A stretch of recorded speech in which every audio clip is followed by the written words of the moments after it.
everybody, and welcome back to another round of Modern Melee in the booth today with a special guest. Yeah, my name is Rocco. Rocco is the proprietor of Red Viper Games, and today here filling in for Marco. Rocco, tell us something about Red Viper Games and how it turns out in the grand scheme of things of Modern Melee. Well, we opened a shop relatively recently, about 3-4 months ago. We're just a couple of guys playing cards for a long time, about 15 years, and we're selling Yu-Gi-Oh!, White Schwartz, Magic the Gathering, selling mostly sealed products. If you want, for example, to buy something from us which is in the singles class, you can visit our account at the card market. Oh, great.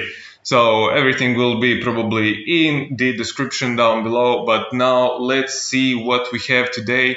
Today we have Murktide Regent versus Affinity, and we see already some things being on the battlefield, Affinity spewing out their hand as they tend to do. On the other side, a lonely Dragon Rage's Channeler without Delirium getting gobbled up by a main deck Relic of Progenitors. Yeah, that's a very interesting choice from our Affinity side. This appears to be a modern metacall, recent metacall, probably because of the more dominant graveyard-based strategies. What do you think about that? I mean, it does make sense. It shuts down, first of all, a lot of things from the Murktide Regent deck, but also shuts down Reanimator, also random things like Delirium, some flashback stuff, and most importantly, Dredge. Yes, but I don't know if Dredge is such a big problem in today's metagame, as it tends to be outclassed a little bit by the other decks that got a boost from Modern Horizons 2, Electric Boogaloo, and Dredge didn't get a new toy from that set. But here's the thing about Dredge, is that I don't know if we should talk about Dredge when we have Affinity versus Murktide, but this is a very aggressive deck, and it's always good to have a answer main deck. But yeah, these decks in Modern, especially recently, everybody has some sort of a resource-based strategy which is reliant towards graveyard, and having a relic in the main board is a good idea because it draws you a card. Yeah, okay, so right now we see a very aggressive start from the Affinity player. He draws cards, he has a lot of permanents on board. This is the strategy of the deck. Yeah, so the strategy is to have a lot of permanents that by themselves are not extremely powerful, but together they have an extreme degree of synergy, mainly due to affinity mechanic that says that each card that has the affinity mechanic is cheaper by the number of, in this case, artifacts that they're on the battlefield. So Thought Monitor that usually costs 7 mana is now only 1 mana, 2/2 flyer that draws 2 cards. That's extremely good rate if you ask me. It's fair. Is it fair? It's fair. It's extremely fair. I mean, to be honest, you need to be a specific deck to really take advantage of those things. And even a dedicated deck such as an Affinity deck can struggle with those cards. If you draw your opening hand or your first 2 draws are just Thought Monitors, Sojourner's Companions, or something like this, where you have all the payouts and none of the enablers like Memnites, Ornithopters, and so on, you are stuck. Exactly. And your deck falls apart, especially as we see now it relies on artifact mana instead of land production. Correct.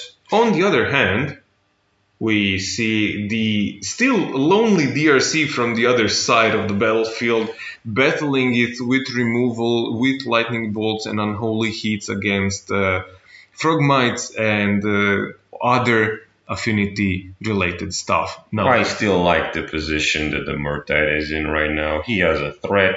He has the passive ability from the DRC. He has a handful of cards, and he's waiting his moment when he will shut down the Affinity side of things, if he, of course, manages to draw the right cards. Really? This is what appears to me right now. Perhaps I'm wrong. No, but maybe. But there is also a little No, bit he's of missing wheel a spinning. land. That's where. There is also a little bit of wheel spinning now from the Murktide side, as we see a Nettlecyst hitting the table together with an Urza Saga, which is which is two giant threats that can just end the game by themselves. And not a good expressive iteration, exiling a counterspell that will stay in exile. Such an unfortunate side of things. But let me tell you something. Yeah, there are pros and cons to each side of this deck, but Affinity looks like an explosive deck. Has a good start, a lot of permanents, a lot of cards in his hands, but is very exposed to the artifact hate. Oh yeah. Can you imagine just putting a one Shatterstorm to this table? You just win the game by or just Hercule's Recall, for example. Yeah, So whatever. This is the very big con of things on the Affinity side. It looks strong, it looks explosive, can hit you really fast, really strong, really diverse, really long, really wide. But if you have a right card. I remember playing one game against Affinity. I threw one Hercules Recall, all the cards in the hand. Let's start over. Turn one. Not only that, but also a good majority of their lands are also artifact lands that get bounced also by the Hercules Recall in specific. Also, white cards tend to just mess up the Affinity player. Up indeed, yeah. But meanwhile, game one, probably not so much of such sideboard hate in the main deck of something as is the Murktide Regent deck, but still, as you said, the Murktide can tank a few hits from the Affinity side because they either have a 2020 construct or they have a 1/1 for 0 mana. And let's be clear, this 1 mana one card that is 1/1 for 0 mana is still a physical magic card that they had to physically put in their deck and had to play out in order so that their deck gets to be a little more powerful on the end side of things. And that is the Thoughtcasts, the Thought Monitors, and so forth. But a bounce spell or just a burn spell or two can get them right back on track. So if they can avoid something like a hit for 15 from one of those constructs and tank a little bit more, they might be in a good spot. As we see a lot of material on the board from the Affinity side, but not much going on in their hand. To be fair, they do not need much. They do not need much indeed, especially because everything is on the board already. Yeah. But I see it also the Murktide player developing his board slowly but steadily, and now he's going to put. Is that a Fury? That's a Fury. That's a good Fury. Yeah, and that's a powerful Fury right exiling there. A lightning bolt, that speaks volumes. Choices. We have choices. I think you have to get rid of the flyers because they will mess you up. 2 damage there, yes, definitely, and then either Ornithopter or you can get a Memnite and 1 damage somewhere, or you can get the Frogmite. Oh, interesting. So the Frogmite and the flyer. Why would you get rid of the flyers? Well, there is the Urza Saga there, and the Urza Saga can tutor something up, and it will probably be a Shadowspear just to close things down. But if you manage to bounce or otherwise destroy, which the blue-red deck is not really keen on doing, but it can be done. But if you can slow them down for sure. Yeah, if you manage to just bounce 1 or 2 of those tokens and trade with the third one, you might be golden. Might be, especially when you cast Murktide Regent, which is the goal of this deck. You know, like an 8, 9, 9, 10, 10 flyer in the air.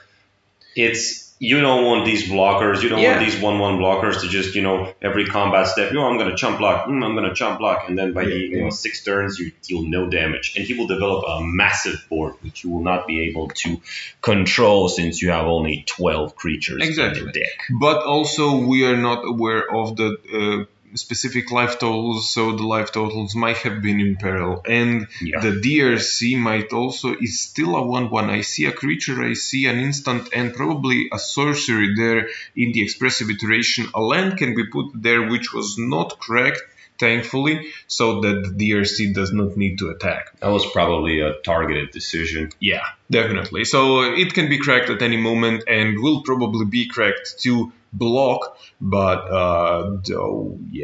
there's also the Ether Spellbomb that can just bounce something back, which is not a good sign. This is that they have tutored with the Urza Saga. So this speaks to me that the Affinity player just wants this game done. But when you think about it, this game is going long enough. I mean, usually these Affinity players, they're winning games by turn 3, 4. A lonely DRC and a couple of spells managed to hold up this board. Can you imagine the post-sideboard games tend to be more towards the Murktide side? I see this match going. For now, I haven't seen the match, obviously, but I see it going toward the. If he has the right sideboard cards, not a lot of them, he just needs like 2-3 specific artifact hate cards, and he has a lot of card selection in his deck. Yeah. By means of DRC or Consider or Iteration. If he finds just 1 or 2 of those, he just attacks with the Murktide a couple of times. He wins this game. Yeah. Spot. And one more thing to consider, we're already talking about sideboards before we're actually in the sideboard games, but Brazen Borrower doing... main deck Brazen Borrower, loving it. Doing really good work here, going on an adventure of their life, but I do think that we are in garbage This time. one is not coming back to the adventure, I think. This one is just... with almost like 20 power and answer on the board, this is it for game 1. So he fought bravely. Yeah, speaking of sideboards, one thing that needs to be stated and that usually people do not talk about much is the over-sideboarding from the other side, from the Affinity side, which needs to be a crucial amount of stuff deck. So they need a crucial amount of things, either cheap things or just a material on the board in order to function. And if they over-sideboard, it tends to just weaken the deck overall, not only because their synergy, the Affinity cards, are weaker, but it takes them longer to set up. I always consider that the Affinity usually has these sideboard cards which are mostly focused on hating linear strategies. You know, let's say hypothetically I'm playing a graveyard focus deck and probably have more graveyard hate cards. If I have a combo deck, I'm probably, sideboarding.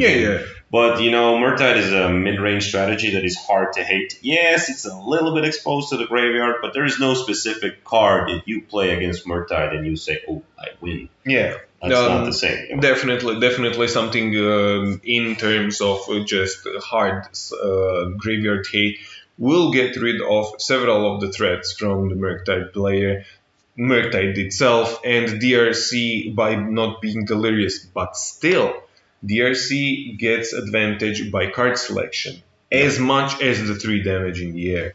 Ragavan can just come in and hit, especially if they're on the play. Are you keeping Ragavan in this match? Yeah, this is something to consider as well. So, do you keep Ragavan just so you can trade with their 1/1 or a 0/2 or something? Because they will not let you hit them definitely with Ragavan. Because I do not think, especially something like Affinity, which will spew out their hand in the turn 1 or 2 and have a lot of blockers. But do you consider that your Ragavan not only gets rid of a blocker, but also gets rid of one card, a physical card, which they had to play, which represents one more affinity for their deck? No, it's a question for the philosophers.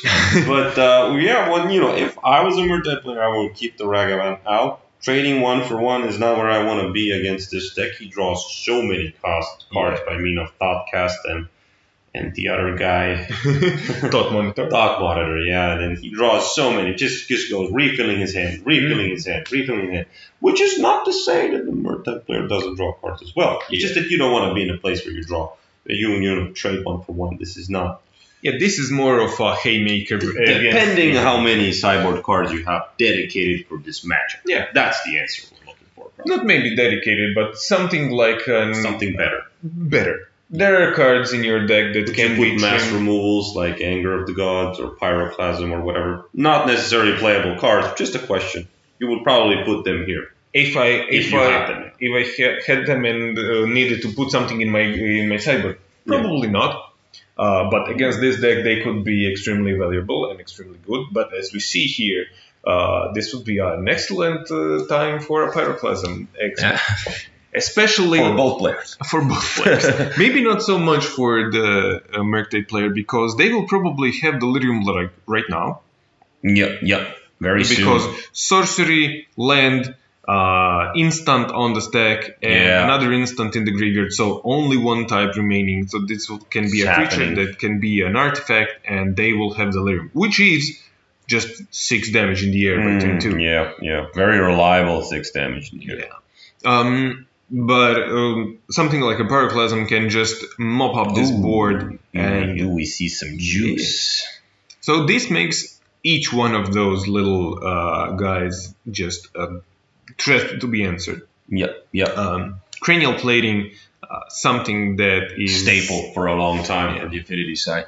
But this is something also extremely good. How many counters do we have on this Engineer Explosives? 0. Yep, that's the stuff. That's a good play. And also when your card, 0 mana card comes and says destroy 3 and scry 2, do it on instant speed. Yeah. This is also something to get Delirium. This is 6 damage. Get back to the Stone Age. Thank you very much. This is not the This is the Pyroclasm we need. Yeah. Not maybe we need, but we deserve. Yeah, there we go. There is no a reference for the newer players. 5/5. What's this? Consider. No, consider. No, just they knew what the card was. Just wanted the card. Doesn't matter. Just churning through material. This is the post-sideboard game I was telling about. The Affinity game tends to be a lot worse after game 1. And you're playing 3 games. You're playing 2 sideboard games. You're playing 1 non-sideboard game. You need to know these things when you build your deck. When you're playing it very linear, which is Affinity playing right now. But this is also true for all of the extremely powerful decks that tend to get much worse in the sideboard, such as Dredge, such as any other explosive... Or Burn, for example. Or Burn, I'm burning, I'm playing main deck, life gain, maybe not, but in sideboard, maybe I will. There we go. Yeah, so as we said on this channel more times than one, you can play against anything in the modern meta, and you can metagame against anything, but you cannot metagame against everything. Yep. And this is the important distinction. Also, point to consider is that this time, this is a sideboard game, the Affinity player does not have Relic of Progenitus on the battlefield, which makes those DRCs into little threats. And this is a counterspell, and game 2 done. See? Good place to be for the Murktide player. But Affinity player is now starting first. Very important for both of them. You don't want to play second. I don't think you ever want to play second when you play Magic together. Maybe on those times when you draft and all lands come into tapped or something. But I never saw anybody say, I want to play second. 2 things that you might want to consider playing second. Drawing a card, but in a control mirror. Oh, yeah, there we go. In Reanimator. So you can draw a card and discard it. You're a legacy player, bravo. This is a legacy trick. I'm going to draw, I'm going to pass, I'm going to discard. But why? Because there's a Grizzlebrand. Because reasons. No, but actually I do like playing modern version of Reanimator. The Archmage of Cruelty stuff. And this is also a trick that if you have something like a Persist that you can just turn to, basically turn 3 back into play without having to go through your deck and unmark grave it. Or Dark times when people are reanimating Archon of Cruelty when you can reanimate Grizzlebrand. But I'm not a judgmental man. Only a judge. Only a judge. Of mentality. Back to the game, we see again Engineered Explosive. This time for 1. There is Springleaf Drum, also a Relic of Progenitus on the battlefield. But doesn't matter. Yeah, but does it win the game? Because we see there threats. are no lands and only 1 threat, which will probably be tapped for mana. Yep. Only 1 land still. We will see 4 artifacts right now, which means something like Thoughtcast is live because it is 5 mana and discounted by 4. But we will see what the Affinity player will do now. Full grip still in their hands. Maybe a little bit constrained on mana. Isn't Louis Scott Vargas said if you're thinking about your play, it's probably bad. Might be. Or you're playing a combo deck. Yeah, or maybe you're playing a combo deck. This is in reality some form of a combo deck. You have so many synergy related things. Oh, here comes Cranial Plating. Cranial Plating, but still, only 1 land. Only 1 land. And if I'm the Murktide player, I would snap off this Engineered Explosives right now. Just get rid of... it looks like he has another one in his hand, but maybe I'm wrong. Might be. But I would snap it off right now just to deny the mana production more, get 2 artifacts from the battlefield and push them even further towards Stone Age. And look at him tutoring basic lands. He's preserving his life. What a noob. Or maybe he's expecting a Blood Moon from the other side. It's not necessarily a bad... Yeah, I've seen Affinity players siding Blood Moon. Siding Blood Moon against Murktide is probably a bad choice, but who knows? Interesting. So not popping the Engineered Explosive... Is that a Ledger Shredder? Yeah, this is a Ledger Shredder. I've never Shredder. seen one in action. In real life. So Ledger Shredder conniving by the means of the Mishra's Bubble, putting Counterspell into the yard. This is also a blocker, but as I said, it might have been prudent to just deny them some mana production, because now even a Thought Monitor is live. Because 7 mana discounted by 5, there's 2 mana to be playing with, and this is a problem that we have been discussing at the beginning of the game. A lot of top deck probably. Ooh, another one in the face of Engineered Explosives on 1. He's really desperate for that mana, and there we go. There is the Thought Monitor. You called it. So this is the second spell, another Connive from the Ledger Shredder, which is an extremely better thing that I anticipated. Discarded an Unholy Heat. Unholy Heat, it's a good card to have. Apparently, he has better choices. Yeah, maybe. Or, just or maybe digging for something. Yes. Or maybe Cyber cards. Another one of Engineered Explosive wouldn't hurt. Oof. Just say, this board is getting wide. This board is getting... Oh, this is also a... what is this card on the left? All the way to the left? All the way to the left. I do think this is...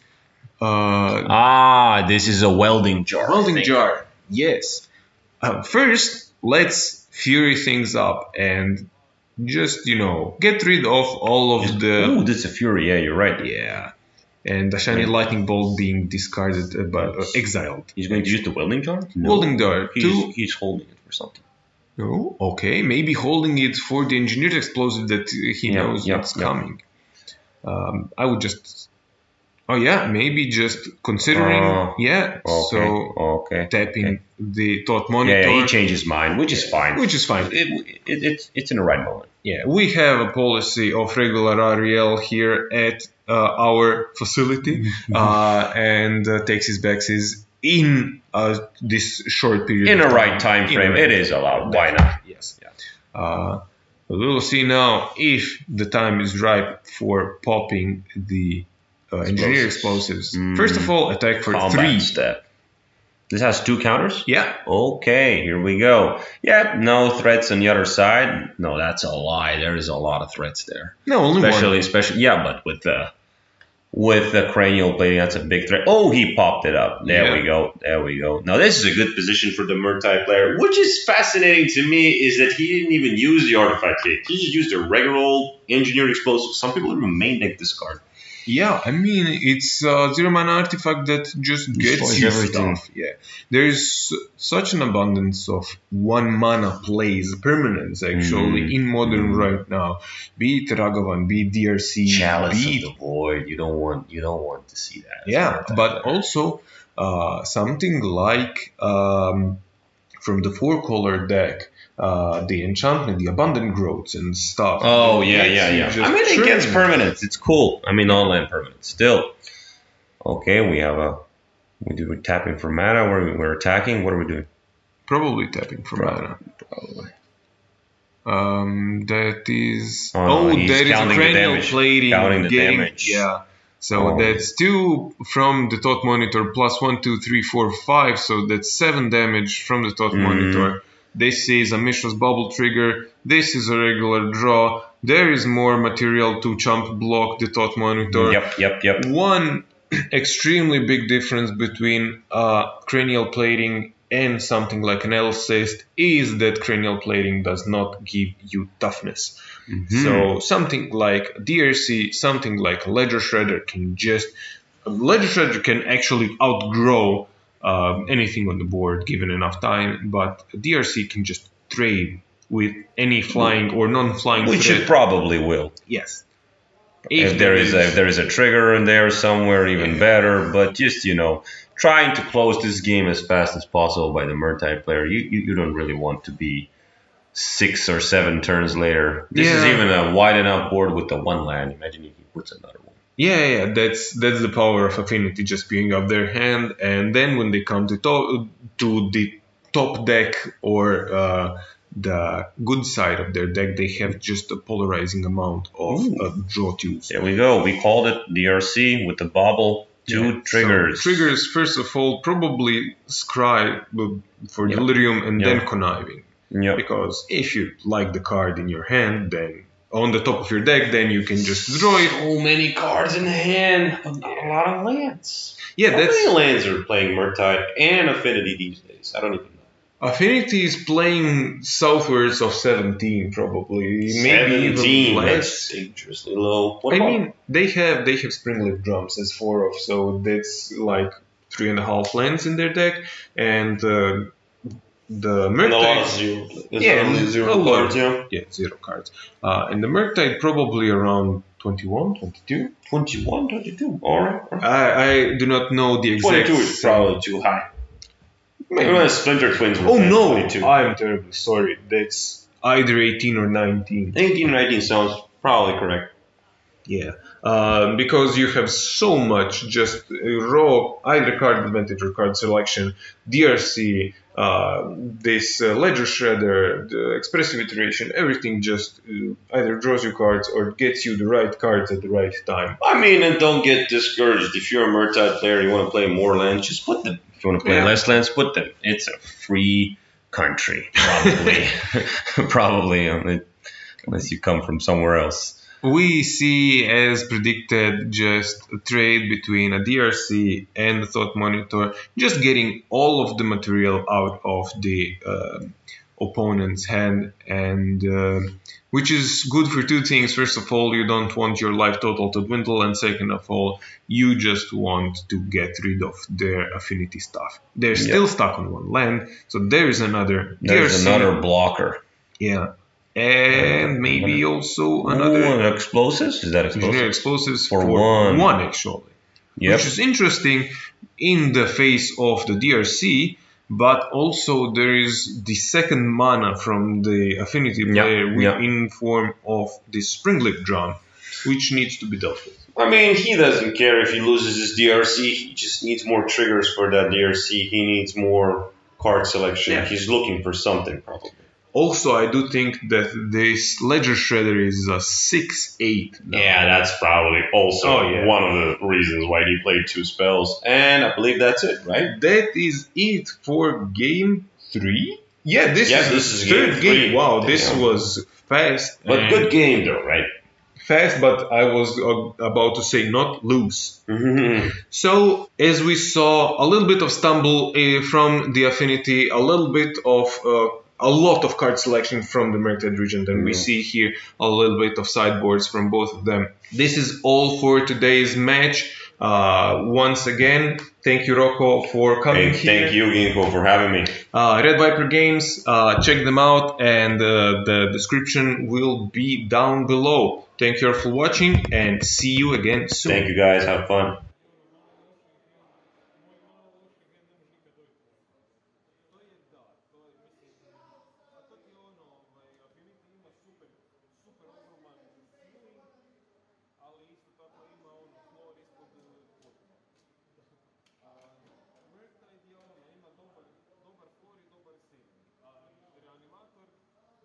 Ima malo bolji feeling i malo gori flow.